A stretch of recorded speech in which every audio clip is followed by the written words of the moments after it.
My name's Peacemaker, Swampy Cree Territory, Turtle Island. My birth certificate name is Joseph Bignell. I like to share some visions.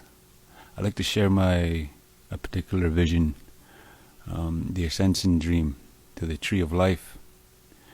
It was 2005, January. Went to bed, and when I noticed I was awake, I opened my eyes. My hand was up, and in the silhouette within the sun. I knew I was offering tobacco at a fireplace. I looked down, I seen a big fireplace, seen the sweat lodge. I closed my eyes and I said my prayers to that tobacco to be carried to Creator. And to be carried through the prayers, through the smoke, up to Creator. I opened my eyes. I went around the fireplace 4 times. And then I put the tobacco into the fire.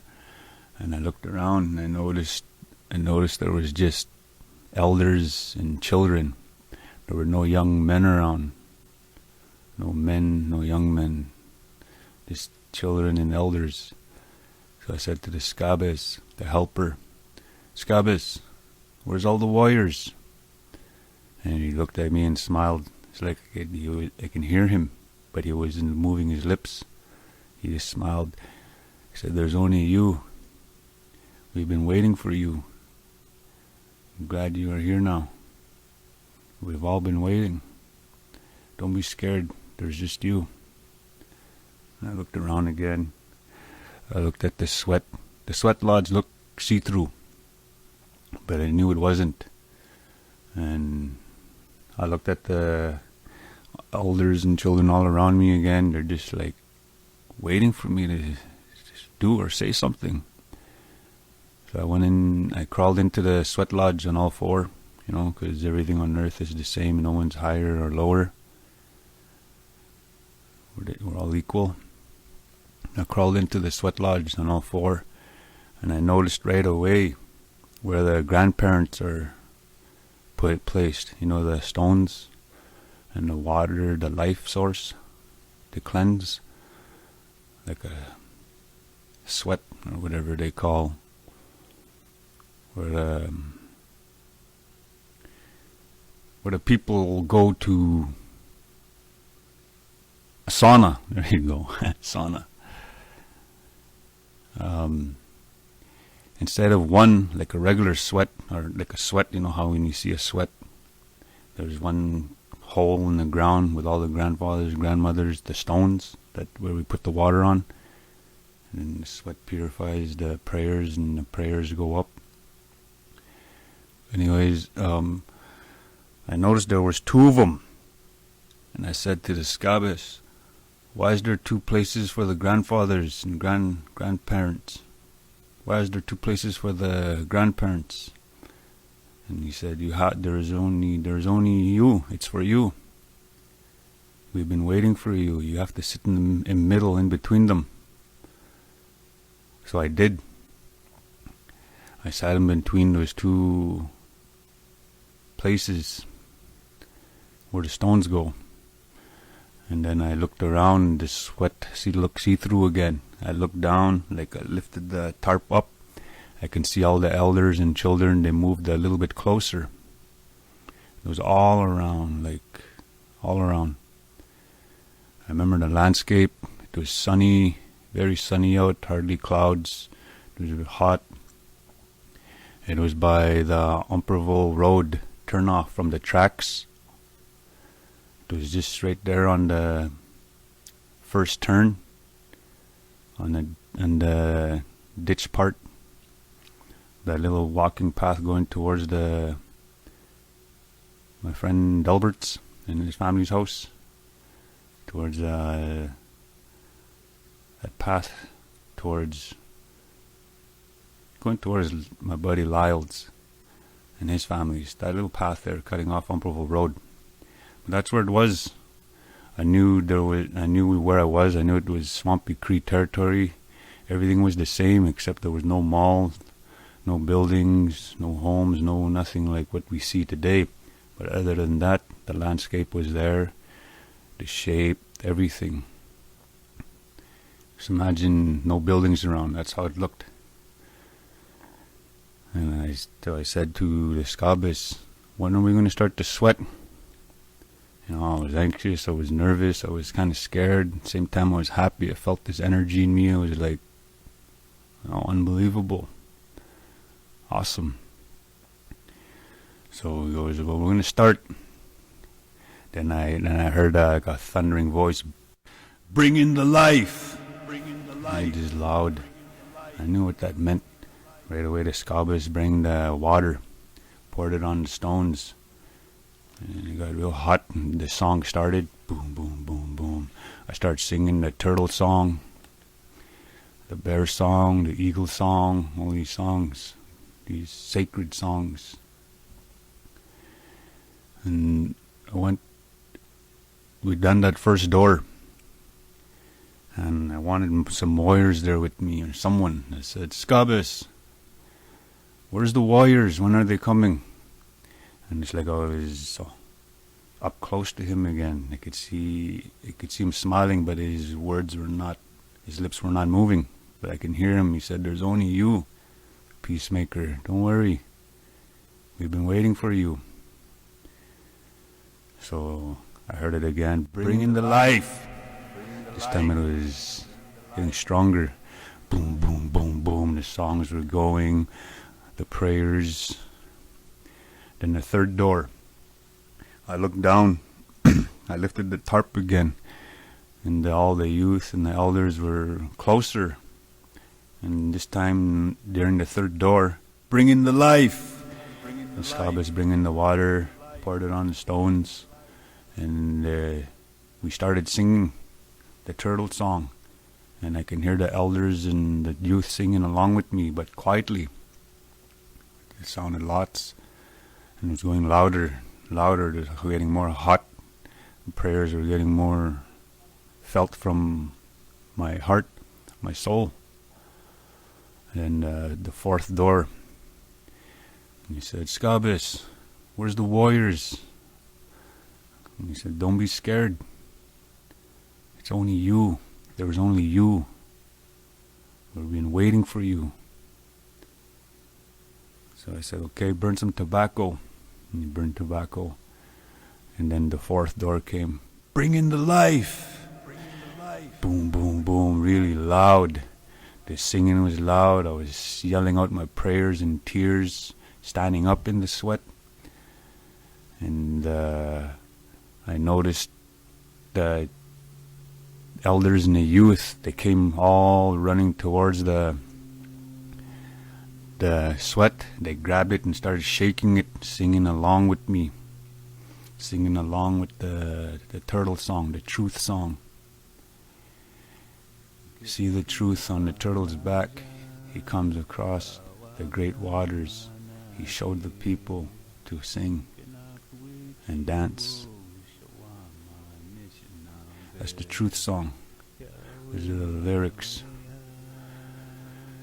And while they were praying, singing along with the sweat and drumming, and everything was just going loud, and they're shaking a tent, and everything was just going really fast, like powerful. I heard this eagle, like just calling. So I opened my eyes from praying. I looked up into the center of the sweat. It opened up like a hole. I could see the blue sky. And all of a sudden I felt like something pulled me up. And I was that eagle.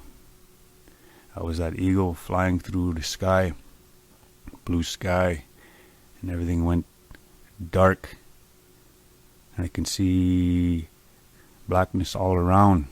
I can see things far up ahead, like stars or something. And I see that light. I feel something grab me. It starts pulling me forward.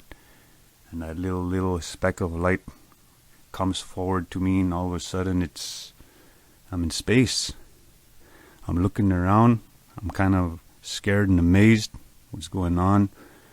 So I keep praying to keep on the good side, to keep the good spirit going, because I want no fear. I looked up ahead again into the darkness. I seen a light. Then that light started pulling me forward, like really fast. I don't know what was going on. But I kept with the Lord in my heart. And then that light got bigger. Boom, it's like it pulled me into it. That whole light became... I was hugging the tree. I opened my eyes. I was in tears of joy. I recognized the tree. It was like at my Sundance, my first Sundance. So I started praying hard. I wanted to see where I was. I opened my eyes and looked around. You could see like the world was going fast, chaos, everything, except there was peace. Nothing couldn't affect me. Nothing couldn't affect anyone.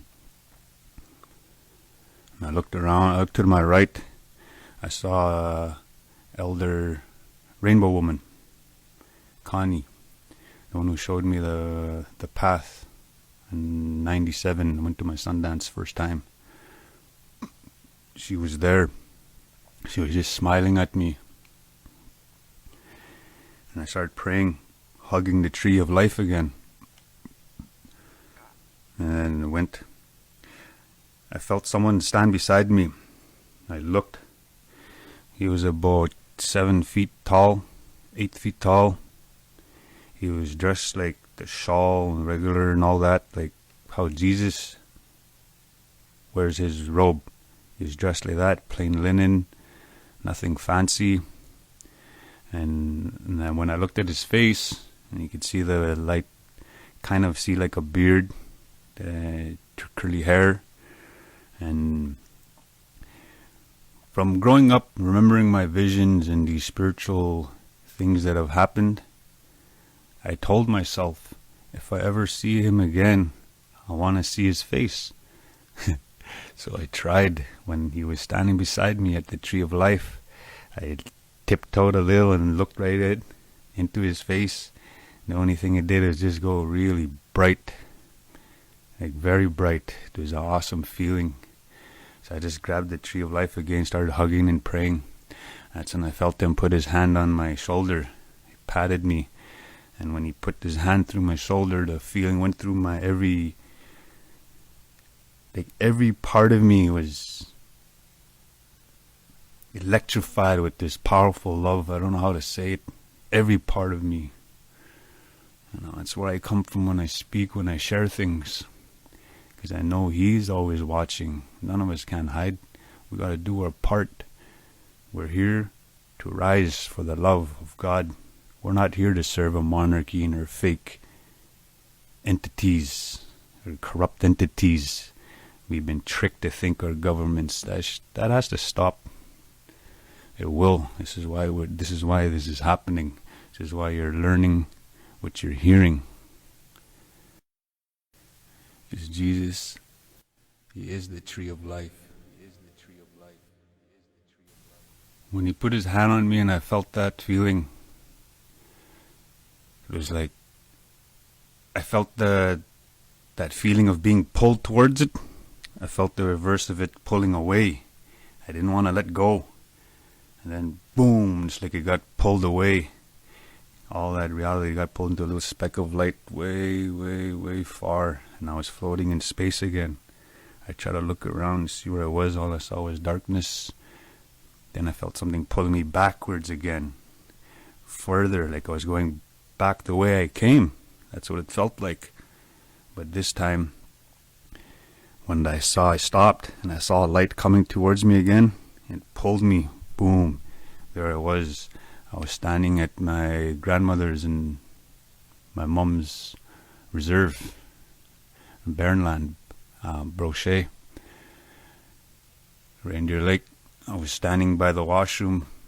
We're looking at the mirror, and I was showing my granny and my mum my piercings from the tree, from the sacred dance. It was an awesome vision. Like, to know He's real, and to know He's coming, and to choose every day to want to serve Him and to think about Him and to share His teachings. It's an awesome feeling. To be heartbroken, alone, and all these things, that none of that matters. None of that matters. Relationship problems, none of that matters. Not paying your bills, all these dumb things of this earth don't matter to Him. And the Queens and her fake Canada and all these things make sure you believe in the fake. So you start serving it out with your whole life. Not once reclaiming your sovereignty and your one path of yourself to your Creator. They want to take that away from you so you can serve their master. It's not no rocket science to figure out who they serve. They're destroying us in the earth. Just think about it. Creator, face like a sun. And Jesus Christ, Yeshua. He was born here to show us the way out of this, what the devil did to this earth. He tarnished it. He made it the valley of darkness when he tricked Adam and Eve to eat the forbidden knowledge, fruit of knowledge. So now this world has been his, the dark side. To get comfortable and live in it, rich and all this, lavishly and accepted as whatever life, you're lost. This is not why we're here. We're only here for God's rules, God's plan, God's laws, God's way. Our Creator. The Queen didn't put you here. Her monarchy did not put you here. Creator did. Why you want to serve a monarchy and her de facto laws that have no human rights? A corporation has no human rights. It only serves and protects itself. We got to take our sovereignty back. Get rid of the crown and her fake entity. Sue them if we have to. This land belongs to the people. The people are the land. You need to remember this.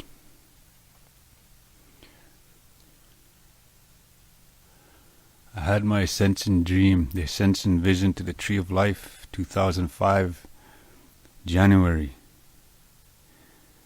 It was the most awesome, one of the most awesome visions I had. Because it was real, like you're listening to this. It's very real. He is real. We need to get it right again. Like I said, thanks for listening.